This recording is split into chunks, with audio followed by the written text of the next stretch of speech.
نے ملت اسلامیہ مخدوم پاک رضی اللہ تعالی عنہ کے ایک مرید تھے جن کا نام تھا کمال جوگی۔ کمال جوگی کی ایک بلی تھی اور یہ بلی حضرت مخدوم پاک رضی اللہ تعالی عنہ کی بارگاہ میں رہا کرتی تھی، اور جب آپ اسرار و معرفت بیان فرماتے تو یہ بلی بغور سنا کرتی تھی۔ اور اس بلی کا یہ کام تھا کہ جب مخدوم پاک رضی اللہ تعالیٰ عنہ کی مقدس بارگاہ میں کوئی فقیر درویش آتا تو ان کی تعداد کے مطابق وہ میاؤں میاؤں کی آواز نکالتی، جس سے مخدوم پاک رضی اللہ تعالیٰ عنہ اپنے باورچی کو حکم فرماتے کہ آج اتنے مہمانوں کا کھانا تیار کرنا ہے، چنانچہ اسی کے مطابق کھانا تیار کر دیا جاتا ہے۔ ایک مرتبہ کا واقعہ ہے کہ یہ بلی مہمانوں کے تعداد کے موافق آواز نکالتی ہے، اور جب مہمانوں کے سامنے دسترخوان پر کھانا رکھا جاتا ہے تو ایک مہمان زیادہ نکلتا ہے۔ مخدوم پاک رضی اللہ تعالیٰ عنہ نے فرمایا کہ بلی سے یہ کیسے غلطی ہو گئی، کس وجہ سے یہ غلطی ہو گئی اور اس کا سبب کیا ہے۔ چنانچہ بلی وہاں سے فوراً نکلتی ہے اور مہمانوں کے پاس جاتی ہے، اور ایک ایک کے پاس جا کر کے انہیں سونگھتی ہے، اور ایک کو چھوڑ کر کے دوسرے کو سونگھتی ہے، دوسرے کو چھوڑ کر کے تیسرے کو سونگھتی ہے۔ اس طریقے سے ہر ایک مہمان کو سونگھتی ہے۔ ایک مہمان کے پاس پہنچتی ہے، اسے سونگھتی ہے اور اس کی گود میں بیٹھ کر کے پیشاب کر دیتی ہے۔ مخدوم پاک رضی اللہ تعالیٰ عنہ نے فرمایا کہ اس بلی کا کوئی قصور نہیں ہے، یہ مہمان نووارد ہے۔ اور اس مہمان نے کہا کہ حضور، میں 12 سال سے دہریہ کے لباس میں گھومتا رہا، اور میں نے بہت سی خانقاہوں میں اور بہت سے صوفیہ کے بارگاہوں میں جا کر کے میں نے اب آزمایا کہ دیکھوں مجھے کون پہچانتا ہے، میری کون شناخت کرتا ہے۔ جو مجھے پہچان جائے گا میں اس کے ہاتھ پر کلمہ پڑھ کر کے داخل اسلام ہو جاؤں گا۔ چنانچہ آپ کی اس بلی نے مجھے پہچان لیا ہے، اس لیے میں آپ کی بارگاہ میں اپنے ان تمام افعال سے توبہ کرتا ہوں اور داخل اسلام ہوتا ہوں۔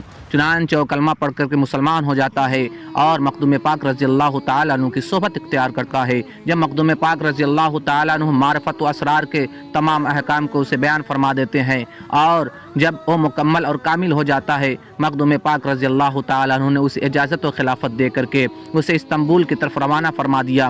حضرت مخدوم پاک رضی اللہ تعالیٰ عنہ جب کسی کو بلانا چاہتے تو اس بلی کو بھیج دیتے، وہ بلی صاحب مکان کے وہاں جاتی، اور جانے کے بعد وہاں پر گراتی، آواز دیتی۔ فوراً صاحب مکان اس بلی کو دیکھ کر کے سمجھ لیتا کہ مخدوم پاک رضی اللہ تعالیٰ عنہ کی طرف سے طلب ہوئی ہے، انہوں نے بلایا ہے۔ چنانچہ اس بلی کے ساتھ وہ مخدوم پاک رضی اللہ تعالیٰ عنہ کی بارگاہ میں آ جایا کرتا تھا۔ حضرت مخدوم پاک رضی اللہ تعالیٰ عنہ کا جب وصال ہو جاتا ہے، آپ اس دار فانی سے کچھ فرما جاتے ہیں، تو آپ کے خلیفہ حضرت نور العین عبد الرزاق حاجی الحرمین رضی اللہ تعالیٰ عنہ کی بارگاہ میں وہ رہتی ہے۔ اور ایک مرتبہ کا واقعہ ہے کہ دیگ میں کھانا بن رہا تھا، دودھ کھول رہا تھا، اور اس کی بھاپ آسمان کی طرف اٹھ رہی تھی۔ چھپر میں ایک سانپ تھا، کالا سانپ تھا جو دیگ میں گر جاتا ہے۔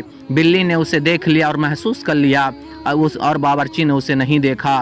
بلی اس دیگ کے پاس گھومتی جاتی تھی اور اشارہ کرتی جاتی تھی تاکہ باورچی سمجھ جائے کہ دودھ میں کالا سانپ گر گیا ہے، لیکن وہ سمجھ نہیں پاتا ہے۔ بلی نے سوچا کہ اگر یہ دودھ مہمانوں کو پیش کیا جائے گا تو اس کی وجہ سے مہمان ہلاک ہو جائیں گے، ان کی موت ہو جائے گی، اس لیے اس نے اپنی جان کا نذرانہ دینے کی کوشش کی اور شہید محبت ہونے کا اس نے ارادہ کیا، اور ایک ہی چھلانگ میں وہ دیگ میں پہنچتی ہے اور گر جاتی ہے اور شہید محبت ہو جاتی ہے۔ جب دیگ سے دودھ کو اڈیلا جاتا ہے، گرایا جاتا ہے، تو اس میں سے کالا سانپ نکل جاتا ہے۔ حضرت نور العین حاجی الحرمین عبد الرزاق رحمۃ اللہ تعالی علیہ فرماتے ہیں کہ اس بلی کا روضہ بنا دیا جائے۔ چنانچہ عزیزان ملت اسلامیہ اس بلی کا روضہ بنا دیا جاتا ہے، اور یہی وہ بلی ہے جو مخدوم پاک رضی اللہ تعالیٰ عنہ کے آستانہ عالیہ سے پورب کی جانب کچھ فاصلے پر، کچھ دوری پر بنایا گیا ہے، جہاں پر لوگ زیارت کرنے کے لیے جاتے ہیں۔ اس واقعے سے یہ سمجھ میں آیا کہ مخدوم پاک رضی اللہ تعالیٰ عنہ کی شان کیا ہے،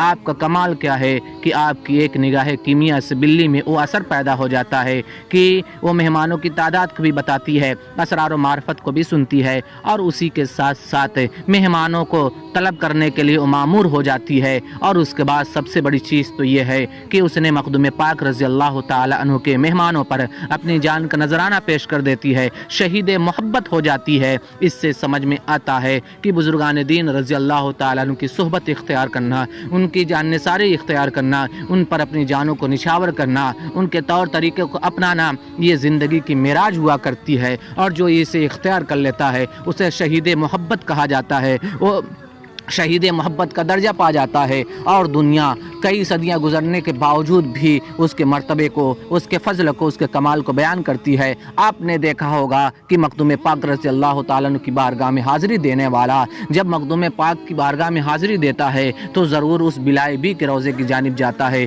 بلائی بی بی کے روضے کی جانب جاتا ہے، اور وہاں بھی زیارت سے شاد کام ہوتا ہے۔ بلائی بی بی کا روضہ تالاب کے کنارے ایک خوشنما درختوں کے درمیان میں واقع ہے۔ یہ ہے اس بلی کا واقعہ جو مخدوم پاک رضی اللہ تعالیٰ عنہ کی تھی، جو بلی کمال جوگی کی تھی، جو اسرار و معرفت کو حاصل کیے ہوئے تھی اور مخدوم پاک رضی اللہ تعالیٰ عنہ کی خدمت میں رہا کرتی تھی۔ یہی بلی ہے جو شہید محبت ہے، جس کی زیارت کے لیے کثیر تعداد میں لوگ اس کی طرف پیدل بھی جاتے ہیں، سواری پر سوار ہو کر کے بھی جاتے ہیں، اور اس طریقے سے مخدوم پاک رضی اللہ تعالیٰ عنہ کے فیض کو حاصل کرنے کی کوشش کرتے ہیں۔ اللہ کی بارگاہ ہمیں دعا ہے کہ اولیاء کی محبت اور ان کی عظمت کا ہمیں دل سے قائل ہونے کی توفیق عطا فرمائے۔ استغفر اللہ وما علینا الا البلاغ۔ السلام علیکم۔